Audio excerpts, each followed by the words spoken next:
Tout a commencé par un simple son. Une vibration brève, sèche, qui a traversé le silence de la maison comme une fissure dans une vitre. Il a pris son téléphone sans y penser. L'écran s'est allumé, et ce qu'il a lu a glacé tout l'air autour de lui. Yoga, je suis dans ta maison. Il a senti quelque chose se resserrer dans sa poitrine. La porte était verrouillée. Les fenêtres aussi. Il avait vérifié 2 fois avant de dormir. Mais maintenant, chaque coin de la pièce semblait plus sombre, plus profond, comme si quelqu'un retenait son souffle derrière ses ongles. Il a tenté de se persuader que c'était une erreur. Un mauvais numéro? Une blague? Mais pourquoi alors? L'impression soudaine de ne plus être seul. Pourquoi cette sensation étrange dans sa nuque, comme des doigts froids qui remontaient lentement? Il avance dans le couloir. Le silence change. Il devient lourd, presque vivant. Une question le frappe alors. Une question qui écrase tout le reste. Si personne n'est entré, alors qui a envoyé ce message? Et surtout, qui a fermé la porte derrière lui? Il avance lentement dans la maison, chaque pas semblant réveiller quelque chose dans les murs. Rien ne bouge, mais tout paraît différent. Comme si quelqu'un avait légèrement changé l'ordre des choses quand il avait le dos tourné. Son souffle devient court.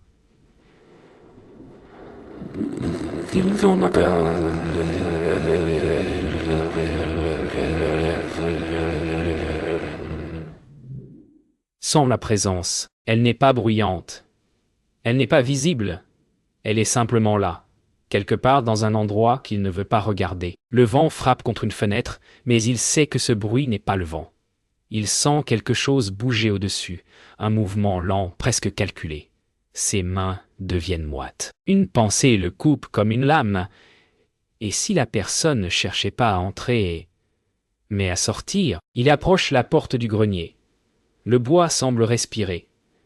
L'air y est différent, plus lourd, comme si des années d'obscurité avaient été dérangées récemment. Un frisson lui traverse le dos. Il n'a jamais aimé cet endroit. Mais ce soir, quelque chose derrière cette porte attend. Un craquement sec brise le silence. Il recule d'un pas, le cœur prêt à exploser. Il sent que la maison retient son souffle, comme si elle attendait sa prochaine erreur. La vérité semble tout près, juste derrière cette couche d'obscurité qu'il ne veut pas traverser. Il descend lentement les escaliers, persuadé que quelque chose a bougé derrière lui. La maison semble respirer autrement, comme si elle avait changé de rythme. Il se rend compte que quelques objets ont été déplacés, très légèrement, juste assez pour qu'il sache que ce n'est pas son imagination. Les pas qu'il n'a pas faits résonnent dans sa tête. Une sensation l'envahit. Quelqu'un marche ici, mais pas quand il regarde. Il entend alors un bruit étouffé venant du fond du couloir. Pas un pas, pas un souffle, un frottement, comme si quelqu'un traçait un doigt sur le mur. Il avance d'un pas, puis s'arrête aussitôt. Le son s'est arrêté aussi. La maison répond à chacun de ses mouvements. Il comprend alors qu'il n'est pas en train de suivre quelque chose, mais d'être suivi. Il se tourne brusquement en croyant voir un mouvement dans un reflet. Mais personne. Le verre tremble légèrement, comme si quelque chose venait tout juste de passer. Il sent un froid glacial courir le long de son dos. Cette présence qu'il tente de rationaliser ne cherche plus à se cacher. Elle joue avec lui, patiemment, comme si elle connaissait ses réactions à l'avance. Il aperçoit alors un détail qui le paralyse. Sur le sol, dans la poussière qu'il n'a jamais eu le temps de nettoyer, une trace nette, une empreinte récente, qui ne lui appartient pas. Elle va dans la direction du grenier. Il sent son cœur taper plus vite, comme s'il voulait sortir de sa poitrine pour le prévenir de faire demi-tour. Un son surgit du plafond, un glissement lent, presque humain, juste au-dessus de lui. Il lève la tête, gorge serrée. Le grenier n'a jamais été un lieu rassurant, mais maintenant, Il semble respirer comme une bête endormie. Il comprend que l'escalade commence ici, et que ce qui l'attend là-haut ne veut pas qu'il reste en bas. Il décide finalement d'appeler de l'aide. Sa main tremble lorsqu'il compose le numéro du voisin. Il explique vaguement qu'il a entendu quelque chose dans la maison. Sa voix sonne étranglée, presque étrangère. Le voisin promet qu'il arrive. Pendant les minutes d'attente, le silence se transforme en menace. Tout semble s'être arrêté, comme si la maison écoutait ce qu'il disait. Il n'ose plus bouger, de peur de réveiller ce qui se cache au-dessus de lui. Le voisin entre et parcourt la maison d'un regard rapide. Il dit ne rien voir d'anormal, mais son ton a quelque chose d'étrange, comme s'il cherchait à cacher une hésitation. Il marche lentement, s'arrêtant parfois, comme s'il cherchait quelque chose du regard. Lucas le suit, chaque pas lourd de tension. Il ne sait plus s'il est rassuré ou encore plus inquiet. Marc s'arrête soudain et lui demande si quelqu'un possède une clé de secours. Lucas répond. Le voisin reste silencieux, quelques secondes, le regard fixé vers un coin sombre. Lucas se tourne vers lui, inquiet. Quelque chose dans ce silence est trop lourd, trop chargé, comme si Marc savait quelque chose qu'il n'ose pas dire. Alors qu'ils avancent encore, Lucas remarque un objet sur le sol. Un porte-clés qu'il n'a jamais vu. Il le ramasse avec prudence. Ses doigts se figent. Ce n'est pas le sien. Il lève les yeux vers Marc, qui le regarde d'une manière étrange, presque trop attentive. Avant qu'il ne puisse poser la moindre question, un nouveau message arrive. L'écran s'allume. Un message court, simple, brutal. « Yo, gay, je t'observe depuis des jours. » Yo, il sent ses jambes se dérober légèrement.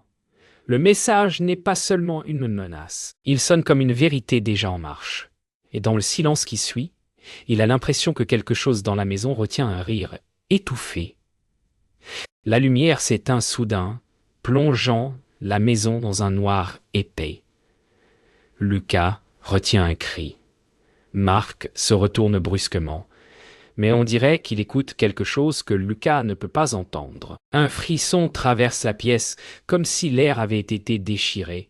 Lucas ne reconnaît plus sa propre maison. Il a la sensation que chaque mur cache un souffle, que chaque ombre attend qu'il fasse un pas de trop.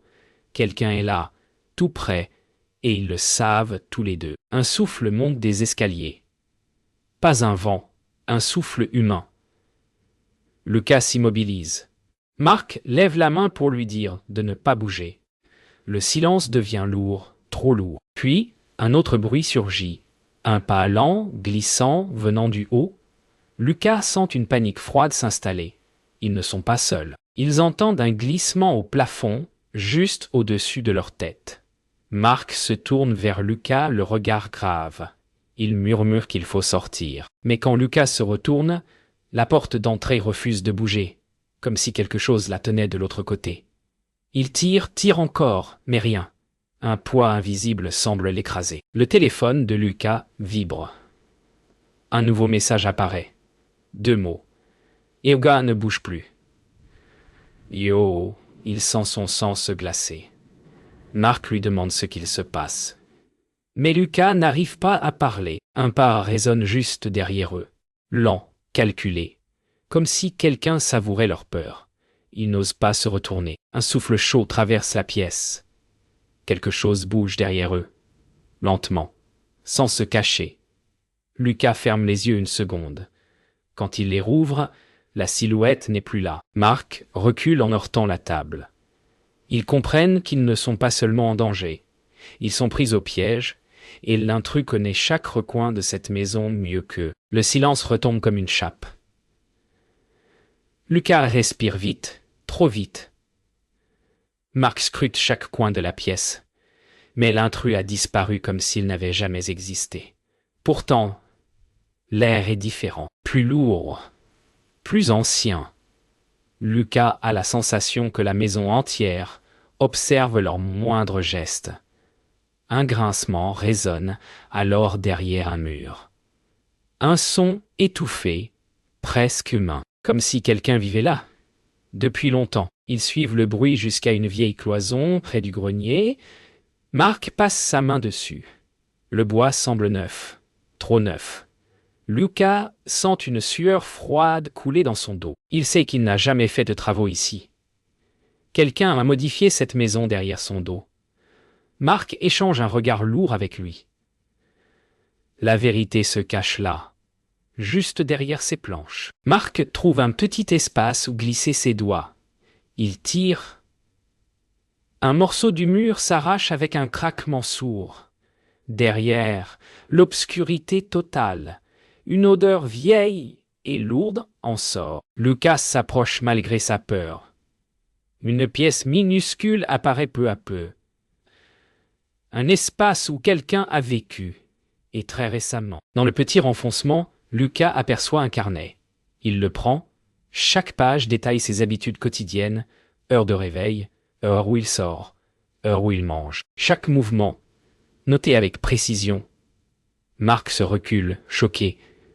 Lucas tourne la dernière page. Une phrase y est inscrite. Yoge. Je sais comment tu dors, Yo. Le sol semble disparaître sous lui. Un nouveau bruit surgit derrière eux. Lent, profond. Marc recule d'un pas. Lucas se fige. Un souffle long et calme traverse la maison. Pas un souffle humain pressé ou paniqué. Non, celui de quelqu'un qui connaît parfaitement cet endroit. De quelqu'un qui n'a jamais eu besoin d'entrer. Parce qu'il vivait ici, depuis toujours. La terreur se colle à la peau de Lucas. Il comprend que ce n'était pas une intrusion. C'était une cohabitation forcée. Le couloir se resserre autour d'eux. Lucas sent chaque battement de son cœur résonner comme un coup sourd dans sa poitrine. Marc lui murmure de se calmer, mais sa voix tremble. Le souffle provenant du fond de la maison devient plus net, plus proche, presque curieux. Lucas comprend qu'ils ne peuvent plus reculer. Ils vont devoir faire face à ce qui vit ici. Pas un fantôme, pas une hallucination. Quelqu'un de réel, quelqu'un de patient. Un plancher craque juste devant eux. Marc se tourne vers Lucas, prêt à lui dire quelque chose, mais un bruit plus fort coupe sa phrase. Un glissement, comme des pieds nus traînant sur le sol. Lucas comprend que l'intrus ne fuit pas. Il attend. Comme s'il savourait l'instant où il s'approche. L'air devient froid, presque coupant. Marc s'avance pour protéger Lucas. Mais l'intrus glisse dans l'ombre avec une rapidité inquiétante. Lucas entend un souffle près de son oreille, comme si quelqu'un venait de passer derrière lui en silence. Il se retourne, mais rien. Le noir bouge. Les murs semblent respirer. La peur devient presque physique. Marc lui dit de rester près de lui. Pour une fois, Lucas obéit sans discuter. Ils entendent alors un bruit sourd, venant du bas, comme si quelqu'un venait d'ouvrir une trappe qu'ils ne connaissaient pas. Marc se crispe. Lucas sent une terreur plus froide encore se glisser dans sa gorge. L'intrus n'a pas seulement vécu ici. Il connaît chaque passage, chaque recoin, chaque cachette. Et eux ne savent même pas où ils sont en train de marcher. Un bruit sec retentit, puis un deuxième. Lucas comprend que l'intrus ne se cache plus. Il approche, lentement, sûrement, comme un animal certain de sa victoire. Marc recule, prêt à défendre Lucas si nécessaire, mais Lucas voit quelque chose dans les yeux de l'intrus. Pas de rage, pas de folie, de la familiarité. Comme s'il connaissait Lucas depuis bien plus longtemps qu'il ne le pense, et cette idée est pire que l'ombre elle-même. Lucas respire difficilement. L'intrus avance d'un pas, puis s'arrête, comme s'il savourait leur panique. Marc serre les poings, prêt à défendre, mais Lucas sent que quelque chose cloche. L'intrus ne regarde pas Marc. Il ne regarde que lui.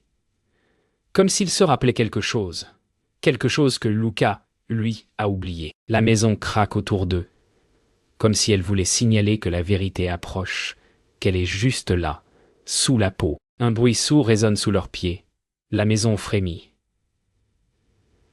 L'intrus lève la tête vers le plafond comme s'il entendait des voix dans les murs. Marc murmure que ce type est fou, mais Lucas, lui, ressent autre chose, une impression étrange, comme si tout ce qu'il a vécu ces derniers jours n'était que la surface d'un piège plus profond. Il avance d'un pas malgré lui. L'intrus sourit. Il recule lorsque l'intrus s'avance d'un mouvement lent, presque gracieux. Il murmure quelque chose, mais Lucas n'arrive pas à comprendre. Le son semble étouffé, comme s'il venait de derrière un mur. Marc attrape Lucas par le bras pour le tirer, mais l'intrus s'interpose. Lucas observe alors un détail qu'il n'avait jamais remarqué. Une marque sur le mur, exactement à la hauteur où l'intrus s'arrête. Une marque ronde, usée, comme celle laissée par une chaise, collée là, pendant des années. Le sol vibre légèrement. Une trappe invisible, sous leurs pieds, respire. Ils entendent alors quelque chose remonter depuis les fondations. Pas un animal, pas un objet, des pas, lents, réguliers, comme si une deuxième personne montait pour rejoindre l'intrus. Marc pâlit, Lucas recule. L'intrus ne bouge pas, il attend. Et la vérité frappe Lucas comme un éclair. Il n'a jamais entendu une porte s'ouvrir, pas une seule fois. Personne n'est jamais entré, parce que personne n'avait besoin d'entrer. La trappe cède brusquement. Une ouverture sombre se dévoile, respirant un air glacé. Lucas voit des marches, puis un deuxième visage apparaît dans l'obscurité. Identique, même pâleur, même cheveux, même regard vide. Deux intrus. Deux présences vivant sous sa maison depuis on ne sait combien de temps. Marc hurle.